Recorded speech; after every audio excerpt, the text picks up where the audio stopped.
I think that, like I say, when you try to explain on a radio show, it's something you need to watch. Yes. Physical Earth. Yeah. Well, and we have put that in chat, and I will be posting that later in Hmm. the as I post the show about watching that Hmm. because I've already got the link down. Yeah. So, I am just, I don't know, I guess I'm just blown away. When you do the trance mediumship, Hmm. that is, I had always considered trance work to be different from, you know, physical mediumship. And really, it's not, is it? I think it's physical mediumship is a combination of things, isn't it? Like the Robin Foy interview which you watched. Um, transfiguration is part of physical mediumship, isn't it? It is. Well, it can be apparently because not everyone does that. That's a whole different skill set, isn't it? The transfiguration. Yeah. Because you said that Yeah. you've been working on that for years. Oh yeah. Yeah. Yeah. Yeah. It's something trances, but I've been doing for years. Yeah. Right. It's a controlled state, trance. It's a state where you know what's going on around you. You can hear people. You can hear people's voices around you.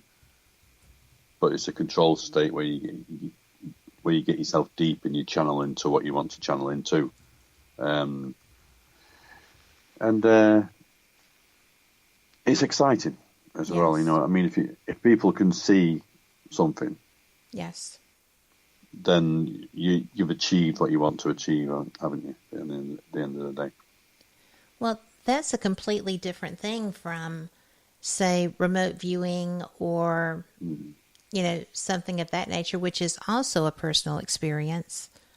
Yeah. If you can, I don't mean like you're looking across time at something. I mean when somebody is actually looking through your eyes. Hmm. That's a whole different ball game too. But some things that you do are fairly frightening to the layperson who is looking at it just as someone who hasn't researched it and studied it, I think, because I Hmm. hear those questions a lot. But it's not dangerous to you, is it? As long as you have control and as long as you have someone like Maxine there who is versed in what looks like trouble and how to fix it. Yeah, she knows how to like I say, although I don't need someone to bring me back, but it does help to have somebody to be there in case. Well, And it helps you come back, a little bit more quicker. yes. Well, it's not just the trance, right? It's not Mm. just the mediumship issues. It's also physical issues because you can be affected physically by spirit. Yeah, And so you need somebody monitoring for that too, right? yeah, that's right. Yeah, Because um, changes in the, pulse and changes in breathing and things of that nature can indicate trouble too, yeah, that's right. I would think. Um, yeah, it's it's self control, isn't it? It is. It's self awareness and Yeah, control. Because, your ego says, I can do this. I'm going to be fine. And your logic or your wife or significant other says you need to have someone there. yeah, And I think that would be not a bad thing. So, I'm fascinated. I cannot wait to see this episode because I have understood some of Transfiguration. I did not realize that your experience at Rendlesham had been so extreme. hmm yeah. It That's was interesting. that's quite something. It And was. Sorry, can't go. that's okay. I was just going to say we have to take this 3-minute break. But Hmm. when we come back, if you're open to it, I would also like to discuss your interaction with your painting. Well, Yeah, not your painting, but your friend who is that painting a bit, because I find that fascinating too. And to see where yeah. you are with that. But I did it. I go did see ahead. your message before, but I couldn't reply to it. But I'll talk about anything you want. I'm not bothered. Okay. Well, that's good, Yeah. because I think that my friend Shelley is going to find this fascinating. So we'll be right back.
You are listening to WPHM Digital Broadcasting.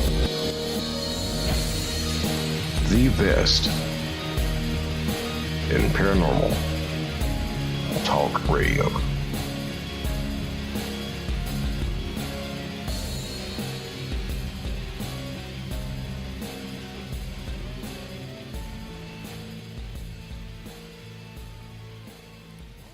Well, I have to tell you that you have a question in chat, and it has come up more than once. And before we can go any further with this conversation, are you or are you not a Man U supporter? Myself, I don't support. I don't like football at all, to be honest with you. Well, there you go. That's the best reason not to be. So that's okay. I am, that's soccer here. And I have coached soccer. I have enjoyed soccer. I have had fun with soccer. And I'm glad to be done with soccer. So it's a very impressive sport from the physical side. But it does go on forever. So when you're an adult playing, great athletes though. Well, we were going to talk a bit. I'm going to preface this by saying that Shelley Burke Robertson, who does Ghost Talk Radio here on WBHM-DB, did a show recently about haunted objects. Mm-hmm. She did not know that you were going to be coming on. She didn't know that I knew you. And yet, the Anguished Man was in that. So, I just found it fascinating that I had just booked you, right? We had just fairly recently set our date, and I just hadn't posted yet because I try to space them out. And when she was going through there and I heard that, I was like, the guy who has been investigating and experiencing with this painting is going to be on my show in August. You're going to have to listen. And she does anyway. But, you know, she's a great supporter. But I am interested for her to hear about your experience with that, if you don't mind a few minutes of our time discussing that. No, not at all. It's a very long story, to be honest. So I'll cut to the chase with it. Okay. Basically, what happened was it's probably about 7 years ago now. I think probably about 6 years ago. Yeah, about 6 years ago. And a gentleman called Sean Robinson, who owns the Anguishman painting, he got in touch with me. He sent me an email. He sent me a video attached to the email, and he was very excited because he caught some footage of the painting, and basically it was like a ghost figure going past the camera itself, because he locked the camera off on its own in the room of the painting, you see. So I was very interested in what he sent me, and Sean wanted to know more about the painting. The only thing he knew two things. He knew that that the artist had painted the painting in his own blood, and then when he finished it, he committed suicide, and that's the only two things that he knew. His grandmother owned the painting, and when she died, because she knew Sean had a morbid fascination with it, right, she passed it. She passed it on to him. You see. So I said to Sean, look, Sean, in order for me to find out more information about the painting, I need to work with it. So he allowed me to work with it, and 3.5 years from that very day, I was still working with it. And again, this in itself involved physical mediumship, because basically what actually happened, the first 2 years, no, maybe 1.5 years, the first 1.5 years of working with the painting, not a lot happened. It was kind of, well, yeah, things did happen, but there were strange things that happened. But there was far more to come. And the first 1.5 years, it was kind of like myself and the painting getting to know each other. Right. If that makes sense. And we were then, the big thing that happened is a place called Chillingham Castle. When things first started to really happen, there was a place called Chillingham Castle in the northeast of England. And basically what I did at that time, the painting didn't have an easel then, because Sean just gave me the painting as it was. Right. And I was working with a group of people upstairs in the castle, in this room, which I think was called Edward's room, I think. And it was the warmest room in the castle. It was quite pleasant. The rest of the castle is freezing. And at this time, in order for me to find more information about the painting, because I knew what the painting needed to be worked all the time. So I set about what I called the Anguishman Live Experiment, and that was to give people a chance to be involved in a live experiment. So I propped the painting against a chair. There was 24 people there that night. We all formed a big circle around the chair with the painting propped against it. And I started to ask questions to the painting that I actually knew about. And one of them was like Sean's grandmother, before when she had the painting herself, she deemed it as being pure evil.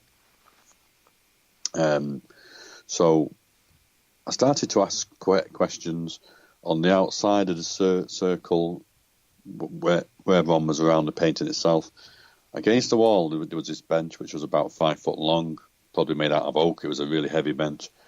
And I said to the painting, I said, can I talk to the entity attached to the painting now?